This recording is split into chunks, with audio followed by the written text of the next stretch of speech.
A random comment, a throwaway username, and a detail they shouldn't possibly know about anyone watching. That's where LurmoStories begins, with the posts that know a little too much. If you keep listening, don't be surprised if something here feels aimed directly at you. I rented a studio on the third floor of a renovated brick building near the river. One room, narrow kitchen, bathroom with a door that barely cleared the sink. Cheap by city standards. The lease started on a Monday, so I booked a small moving company for that morning and took the day off work. The loading zone was a yellow painted strip behind the building, shared with a dentist's office and a closed cafe. One truck, white, no logos except a phone number taped inside the windshield. Two movers showed up, late 20s, quiet, matching gray shirts. They asked which unit. I told them 3F. They nodded, wrote it down. The inventory was simple. Bed frame, mattress, desk, chair, 3 boxes of books, 2 plastic bins, a narrow dresser. I stood by the ramp while they unloaded. Everything looked right. The driver checked items off a clipboard, tapping the paper with his pen after each piece. Halfway through, he stopped tapping. "Is that all?" he asked. "That's everything," I said. "It's a studio." He looked past me into the truck. The other mover stood inside, hands on his hips, staring at the cargo space like he was counting breaths. The driver flips the clipboard toward me. "We've got more listed." I stepped closer. Below my handwriting, bed, desk, boxes, were entries I didn't recognize. Tall wardrobe, long crate, sealed cartons, quantity 4. The ink matched mine, same block letters, same pressure marks. "I didn't write that," I said. The driver shrugged, not argumentative, just confused. "We load what's at pickup." "I loaded my own stuff," I said. "From a storage unit. Nothing like that was there." The mover in the truck cleared his throat. "Where do you want the rest placed?" I laughed once, too loud. "There is no rest." They exchanged a look that suggested a customer forgetting a couch, not something serious. The driver said they'd bring up what fit and leave the remainder in the truck until it was sorted out. The first trip upstairs was normal. Bed frame scraped the stairwell paint. Someone on the second floor complained about the noise. When they came back down, the truck door was already open. They wheeled out a tall wardrobe wrapped in moving blankets. Dark wood showing through a tear near the bottom. I told them to stop. They paused, waiting for direction. "That's not mine," I said. The driver checked the clipboard again. "Unit 3F, he said. "Same as before." The wardrobe smelled old, like dust sealed away too long. A paper tag was tied to one handle. My last name was printed on it, spelled correctly. The movers stood there, hands still on the wardrobe, waiting for me to decide something I didn't feel qualified to decide. I asked where they picked everything up again. The driver repeated the address of the storage facility on the edge of town. Same unit number I'd rented, same access code. I told them to leave the wardrobe in the truck for now and bring up the rest of my things. The driver hesitated, then marked something on the clipboard, like a compromise. The next item was a long wooden crate. Rough plywood, metal bands around it. No labels except a strip of red tape on one end. It was heavier than anything else. Both movers had to lift together. I asked them what was inside. "Packed when we got there," one said. "Already sealed." "That's not how storage units work," I said. "Everything in there was mine. I packed it." He didn't argue, just adjusted his grip. Up in the studio, space started disappearing fast. The crate took up most of the wall opposite the window. The wardrobe barely fit between the bathroom door and the kitchenette. It made the room feel narrower, like the walls had shifted inward. I checked my phone. No missed calls, no emails about extra charges or added items. The lease paperwork listed the unit as empty for 6 months before me. Back downstairs, the driver pointed at the remaining items in the truck. 4 sealed cardboard cartons. No markings except weight numbers scribbled on the sides. "I don't want those inside," I said. "Something's wrong." The driver rubbed his face, clearly annoyed now. "Look, man, we can't just keep freight. If it's on the inventory, it goes to the destination. Otherwise, it's a dispute, and that takes time." Time was exactly what I didn't want.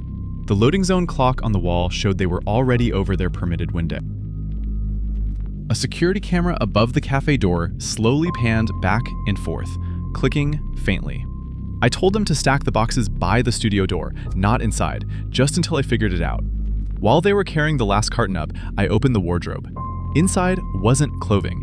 It was empty, except for shallow scratches along the back panel, vertical, uneven, like someone had tested the surface with their fingers over and over. At the bottom, taped flat, was another paper tag, same handwriting as the clipboard, my name. Below it, a note, deliver all contents. The movers came back up then. One of them asked quietly, "You sure this is the right unit?" Before I could answer, there was a dull knock from inside the long wooden crate. The knock wasn't loud, more like someone testing whether sound carried. One flat impact, then nothing. The movers both heard it. They didn't joke or look at me. They just stared at the crate. "That come from your place?" the driver asked. I said no. The word felt thin. He crouched and put his ear near the wood, then straightened up immediately. "We're not opening that," he said. "Company policy." I told them I didn't want it there at all, that they needed to take everything back until this was sorted. The driver flipped the clipboard again, faster now, pages bending. He pointed at a line near the bottom, initialed. "Client release," he said, signed. It was my signature, same lazy curve on the last letter. I hadn't signed anything that morning except the delivery start, but it didn't matter. The ink was old, slightly faded, like it had been written weeks ago. The other mover stepped back from the crate. "We should go," he said. Not to me, to the driver.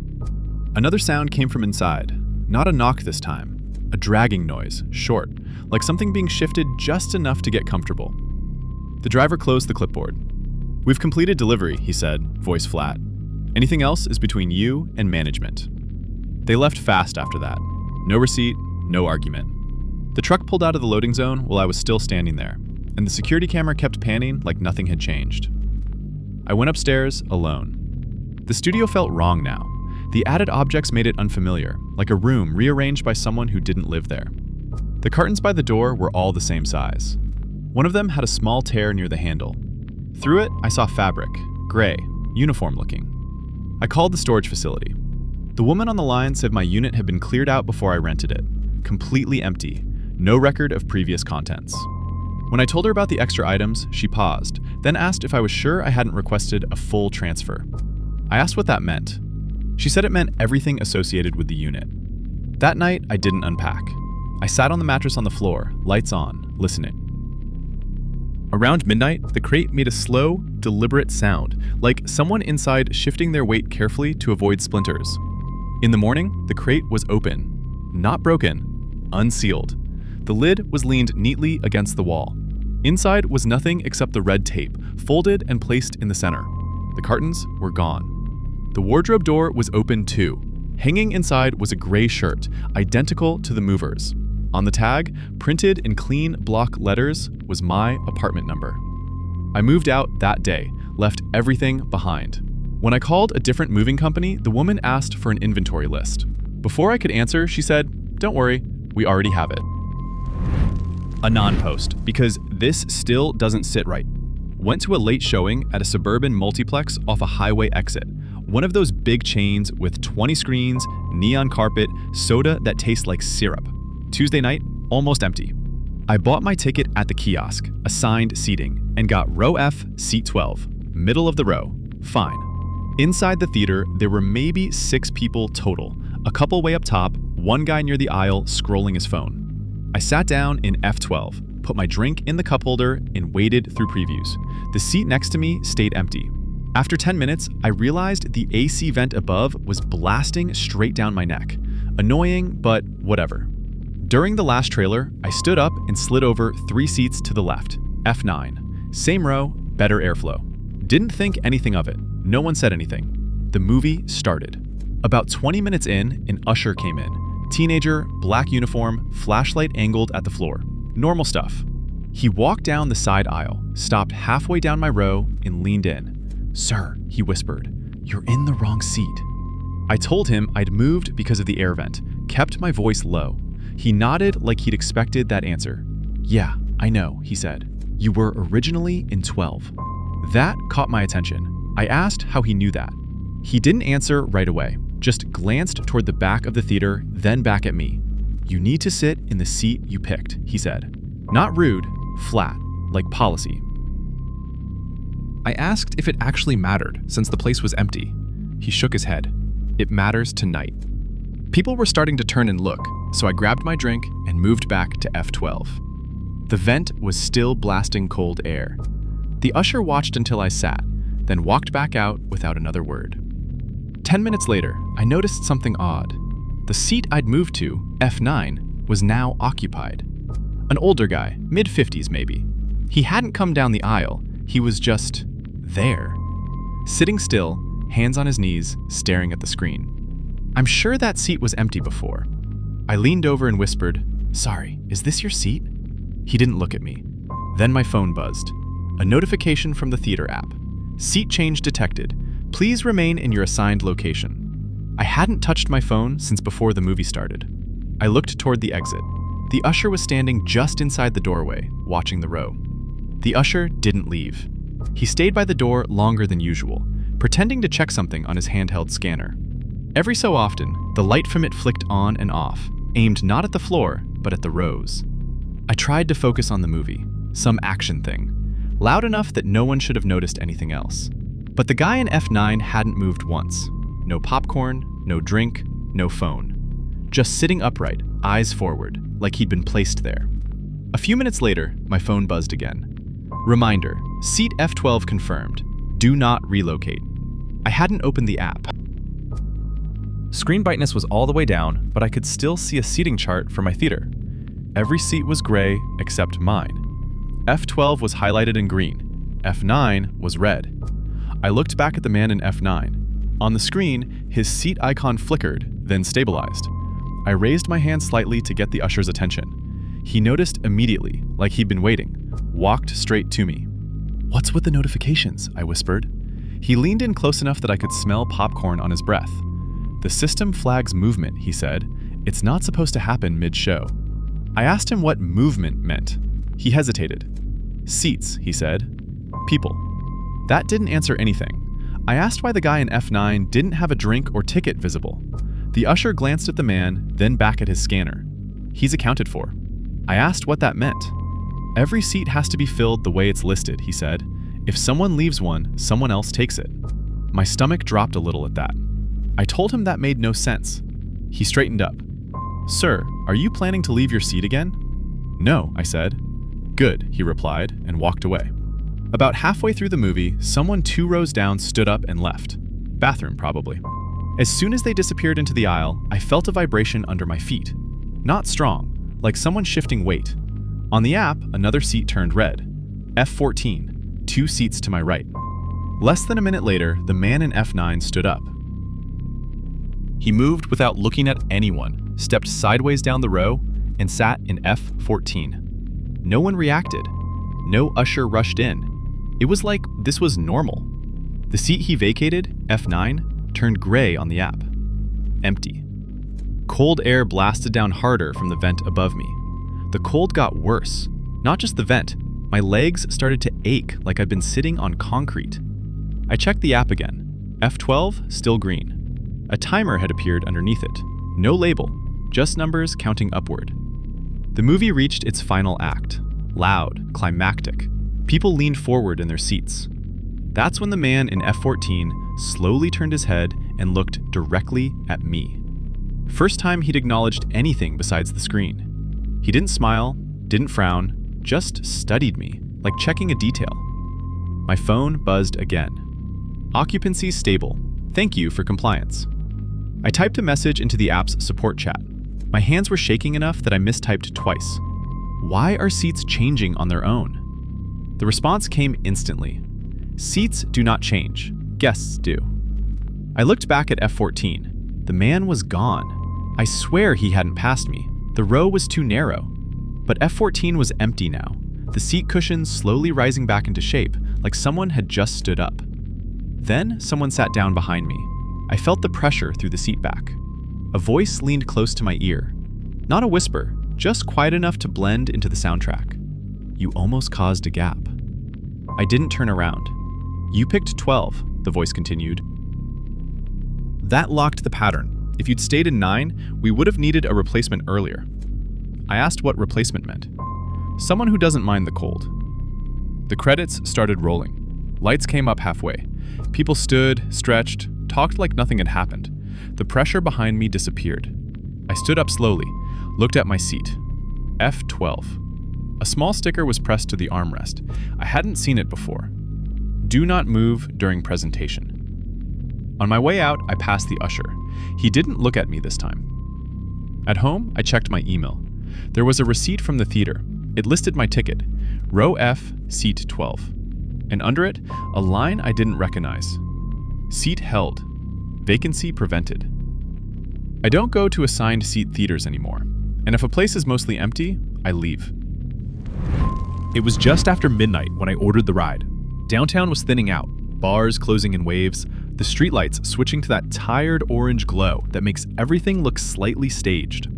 I remember checking the license plate twice because it didn't match the app at first glance, then realizing I'd misread one digit. The driver leaned across the seat and said my name without looking at his phone. That struck me as efficient, not strange. Traffic was light. We moved through familiar streets, past a closed pharmacy, a late-night taco place with a line spilling onto the sidewalk.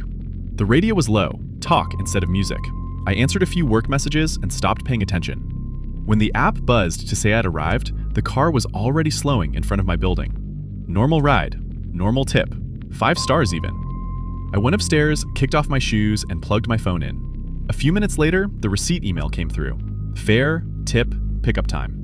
Under the route summary, there was a line that didn't belong. Additional stop, 0047, 0051. 4 minutes. No address listed, just a gray pin icon. I assumed it was a glitch. The app sometimes lagged or merged rides. Still, I opened the map preview. The route line dipped off the main road about 3 blocks before my place, paused in a narrow area between 2 warehouses, then continued like nothing happened. I replayed the ride in my head. No stoplights there, no traffic. I hadn't noticed slowing down. I hadn't looked up. The next morning, I messaged support. They replied with a template apology and said the stop was recorded by the driver's device. I asked if drivers could add stops manually. The response said no. Stops are automatic when the vehicle is stationary. That night, curiosity beat common sense. I walked over. The warehouses were darker than I expected. Windows painted over, one security light flickering. The gray pin sat near a side door with no handle, just a flat metal plate and fresh scuff marks at knee height, like something heavy had been leaned there recently. My phone vibrated, a push notification from the rideshare app. Thanks for riding, hope your stop went well. The notification stayed on my screen longer than it should have. I didn't tap it. I locked the phone and stood there, listening to the hum of the light, the distant sound of traffic that felt too far away for how close the street was. Nothing moved near the door. No cameras I could see. Just that scraped metal and a smell like oil and damp cardboard. I went home and tried to drop it. The next day at work, I told myself it was coincidence layered on bad timing. That night, another ride. Different app this time. Different driver. I checked. Halfway home, the car slowed. Not enough to notice if you weren't watching the speedometer, but enough that the city outside seemed to stretch. The driver cleared his throat and asked if I wanted to be dropped here or at the end. I asked what he meant. He pointed forward. Some people don't like the door. There was no door, just a stretch of road boxed in by chain link fencing and storage yards. I told him my address again. He nodded, apologized, kept driving. The rest of the ride passed in silence. The receipt came before I reached my apartment. Same thing, an additional stop.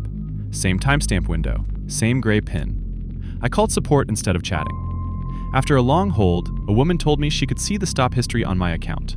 Not just the 2 rides. There were others. Dates I recognized, nights I remembered coming home late.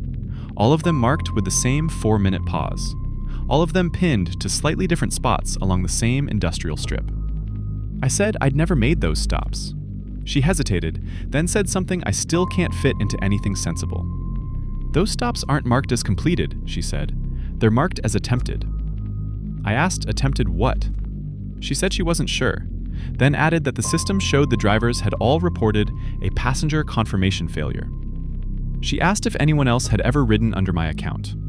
That night, my phone buzzed again. No receipt this time, just a banner. We noticed you haven't finished your stop. I stopped using rideshares after that. For 2 weeks, I walked, took buses, got rides from coworkers. Nothing happened. The app stayed quiet. No notifications. I started to relax. enough to believe the whole thing was some back-end error, stitched together by pattern-hungry stress. Then, one Friday, it rained hard enough to erase that resolve. I ordered a ride without thinking, finger moving on muscle memory. The car arrived too fast. Same model as before, different color, different driver name. I almost canceled. Didn't. The ride was quiet. The driver kept both hands tight on the wheel, eyes fixed forward. When we reached the warehouse strip, he slowed more than the others had. This time, the car actually stopped. 4 minutes, according to the clock on the dash. I asked why we'd stopped. He said nothing at first. Then, without turning, he said, "It usually takes less." The locks clicked, not all at once. Front passenger first, then the back, one side, then the other. My door stayed unlocked. He finally looked at me, and his expression wasn't threatening. It was strained, like he was trying to remember instructions. "You need to confirm," he said, "so I can close it." I asked what it was. He shook his head. "I don't see it. I just know when it's open." My phone vibrated in my hand. The app was open on its own. A new screen I'd never seen before. Stripped down, no map. Just a single button. Confirm stop. Outside, rain hammered the roof. Through the side window, I saw the warehouse door. Not the one I'd seen before, but another farther down, standing open a few inches. Dark inside, but not empty. Something about the darkness felt organized, like a space waiting to be used. I told him to drive.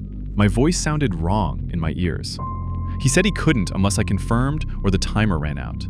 I asked what happened when it ran out. He swallowed. "Then, it confirms you." The timer appeared, 4 minutes, counting down. I didn't hit the button. I opened the door and stepped into the rain. The locks snapped back immediately. The car pulled away before I could step back. No hesitation. I stood there, soaked, watching red taillights disappear. My phone buzzed one last time. "Stop missed. We'll try again." I deleted the app. New phone, new number. It hasn't followed me yet. But sometimes, when traffic slows near places I don't recognize, drivers glance at the curb like they're checking for a door that isn't there. The stories stop here, but the web they came from is still wide open. You've been listening to LurmoStories, and somewhere out there, another thread just crossed the line from weird to terrifying.